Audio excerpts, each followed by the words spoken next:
দীঘা নন্দকুমার জাতীয় সড়কে ফের দুর্ঘটনা, বাস কন্টেনারের মুখোমুখি সংঘর্ষে জখম বহু। আরো বিস্তারিত জানবো, আমাদের সঙ্গে রয়েছেন আমাদের প্রতিনিধি সুজিত ভৌমিক, আরো বিস্তারিত বলবে সুজিত।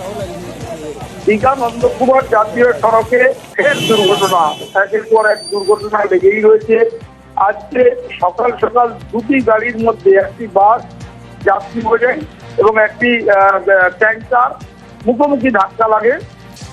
এরিয়ার ঠিক আগেই কৃষ্ণনগর বাস স্টপেজের কাছে এই দুর্ঘটনা।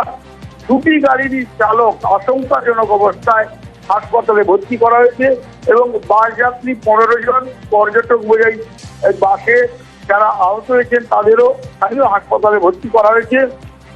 জানা গেছে দীঘা নন্দকুমার জাতীয় সড়কের কৃষ্ণনগর বাস স্ট্যান্ডের কাছে দীঘাগামী বাসের সঙ্গে কলকাতাগামী একটি কন্টেনার গাড়ির মুখোমুখি সংঘর্ষ এবং দুর্ঘটনায় 15 জন যে যাত্রী আহত হয়েছেন তাদের মধ্যে বেশ কয়েকজন পর্যটক রয়েছেন এবং জাতীয় সড়কে দুর্ঘটনা লেগেই রয়েছে। এর আগেও প্রায় দিনই এই দুর্ঘটনা ঘটছে। দীঘা নন্দকুমার জাতীয় সড়কে গাড়ি বেড়েছে, গাড়ির গতি বেড়েছে এবং পর্যটকদের দীঘা যাওয়ার প্রবণতা বেড়েছে।